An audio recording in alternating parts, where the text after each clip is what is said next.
Hi guys, welcome back to my YouTube channel. ಹೇಗಿದ್ದೀರಾ? ಹಾಗೇನೆ ನನ್ನ ಚಾನಲ್ ಅನ್ನು ಸಬ್ಸ್ಕ್ರೈಬ್ ಮಾಡಿ, ಹಾಗೇನೆ ಬೆಲ್ ಐಕಾನ್ ಅನ್ನು ಪ್ರೆಸ್ ಮಾಡಿ, ಯಾಕಂದ್ರೆ ನೆಕ್ಸ್ಟ್ ವಿಡಿಯೋ ನಿಮಗೆ ನೋಟಿಫಿಕೇಶನ್ ಬರುತ್ತದೆ. ಇವತ್ತು ಈಸಿಯಾಗಿ ಚೀಸ್ ಕೇಕ್ ರೆಸಿಪಿ ಹೇಳಿಕೊಡ್ತೀನಿ ನಿಮಗೆ, ಬನ್ನಿ. ಈಗ 4 ಪ್ಯಾಕೆಟ್ ಗುಡ್ಡೆ ಬಿಸ್ಕೆಟ್ ತಕೊಂಡಿದ್ದೀನಿ. ಗುಡ್ಡೆ ಬಿಸ್ಕೆಟ್ ಇದ್ರೆ ಸಾಕು ಇದಕ್ಕೆ. ನಿಮ್ಗೆ ಯಾವ್ದು ಸಹ ಬಿಸ್ಕೆಟ್ ತಕೊಳ್ಬಹುದು, ಅದು ನಿಮ್ಮ ಚಾಯ್ಸ್. ಅದಕ್ಕೆ ಏನೆಲ್ಲ ಐಟಮ್ ಬೇಕಂತ ಹೇಳ್ತೇನೆ ಮತ್ತೆ. ಈಗ ಇದನ್ನು ಮಿಕ್ಸಿಗೆ ಹಾಕಿ ಪುಡಿ ಮಾಡಬೇಕು. ಇದಕ್ಕೆ ಏನೆಲ್ಲ ಬೇಕಂತ ಹೇಳ್ತೇನೆ ನಿಮ್ಗೆ. ನೋಡಿ, ಯೋಗರ್ಟ್ ಮತ್ತೆ ಮಿಲ್ಕ್ ಮೇಡ್ 1 ಪ್ಯಾಕೆಟ್, ಮತ್ತೆ 1/2 ಲೀಟರ್ ಹಾಲು, ಹಾಗೇನೆ ಬಿಸ್ಕೆಟ್, ಮತ್ತೆ ಸ್ವಲ್ಪ ಗೀ.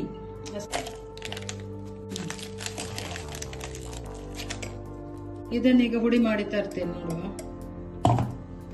ಈಗ ಇದನ್ನೊಂದು ಜಾರಿಗೆ ಹಾಕುವ.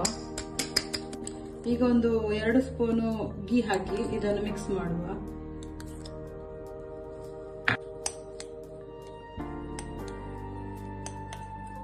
ನೋಡಿ, ಈಗ ಒಂದು ಕಂಟೈನರ್ ತಕೊಂಡು ಅದಕ್ಕೆ ಬೇಕಿಂಗ್ ಪೇಪರ್ ಹಾಕಿ ಇಟ್ಟಿದ್ದೇನೆ. ಈಗ ಇದನ್ನು ಈ ಕಂಟೈನರಿಗೆ ಶಿಫ್ಟ್ ಮಾಡ್ತೇನೆ. ನೋಡಿ, ಈಗ ಸರಿಯಾಗಿ ಬೇಸ್ ಸರಿ ಮಾಡ್ಲಿಕ್ಕೆ ನೋಡಿ ಹೀಗೆ ಪ್ರೆಸ್ ಮಾಡಿದ್ರೆ ಆಯ್ತು. ಸ್ವಲ್ಪ ಸ್ವಲ್ಪ ನೋಡಿ, ಈಗ ಸೆಟ್ ಆಯ್ತು. ಇದನ್ನೀಗ ಫ್ರಿಜ್ ಅಲ್ಲಿ ಇಡುವ ಕೋಲ್ಡ್ ಆಗ್ಲಿಕ್ಕೆ ಸ್ವಲ್ಪ. ನೋಡಿ, ಈಗ ಹಾಲು ಬಿಸಿ ಮಾಡ್ತಾ ಇದ್ದೇನೆ. ಅದನ್ನೀಗ ಹಾಲನ್ನು ಒಡಿಸ್ಬೇಕು.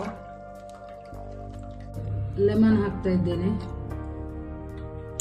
ನೋಡಿ, ಒಡ್ದ ಹಾಲಿಂದ ಇಷ್ಟು ಮಲೈ ಸಿಕ್ಕಿತು. 1/2 ಲೀಟರ್ ಅಲ್ಲಿ ಇಷ್ಟು ಸಾಕು. ನಿಮ್ಗೆ ಕ್ವಾಂಟಿಟಿ ಜಾಸ್ತಿ ಮಾಡ್ಲಿಕ್ಕಿದ್ರೆ ಜಾಸ್ತಿ ತಕೊಂಡ್ರೆ ಆಯ್ತು. ಇದನ್ನೀಗ ಮಿಕ್ಸಿ ಜಾರಿಗೆ ಹಾಕುವ. ನೋಡಿ, ಇದಕ್ಕೆ ಈಗ ಎಷ್ಟು ml ಅಂದ್ರೆ 200 ml ಯೋಗರ್ಟ್ ಆಡ್ ಮಾಡ್ತೇನೆ ಇದಕ್ಕೆ. ಈಗ ನೋಡಿ, ಇದಕ್ಕೆ 3 ಸ್ಪೂನು ಮಿಲ್ಕ್ ಮೇಡ್ ಹಾಕ್ತೇನೆ. ನೀವು ಬೇಕಿದ್ರೆ ಫ್ರೆಶ್ ಮಿಲ್ಕ್ ಸಹ ಹಾಕಬಹುದು.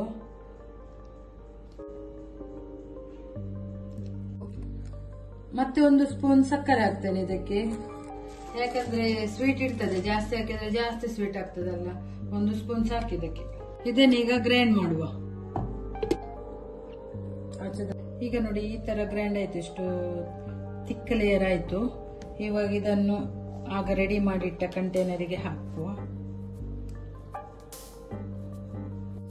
ಈಗ ಇದನ್ನೊಂದು 4 ಅವರ್ ಫ್ರೀಜರ್ ಅಲ್ಲಿ ಇಡುವ, ಕೋಲ್ಡ್ ಆಗ್ಲಿಕ್ಕೆ ಮತ್ತೆ ಸೆಟ್ ಆಗ್ಲಿಕ್ಕೆ. ನೋಡಿ, ಸೆಟ್ ಆಯ್ತು. ಈ ತರ ಚೆನ್ನಾಗಿ ಬಂದಿದೆ.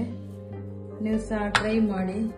ಮಕ್ಕಳಿಗೆಲ್ಲ ತುಂಬಾ ಇಷ್ಟ ಇದು, ದೊಡ್ಡವರಿಗೆ ಸಹ ಇಷ್ಟ. ಯಾವಾಗ ಸಹ ಸ್ವೀಟ್ ಮಾಡ್ಲಿಕ್ಕೆ ಈ ತರ ಎಲ್ಲ ಮಾಡಿ ಟ್ರೈ ಮಾಡಿ. ನಾನು ಫಸ್ಟ್ ಟೈಮ್ ಟ್ರೈ ಮಾಡಿದ್ದು. ಹಾಗೆಯೇ ನನ್ನ ಚಾನಲ್ ಅನ್ನು ಸಪೋರ್ಟ್ ಮಾಡಿ, ವಿಡಿಯೋವನ್ನು ಸ್ಕಿಪ್ ಮಾಡದೆ ನೋಡಿ. ಧನ್ಯವಾದ ನಿಮಗೆ. Thank you.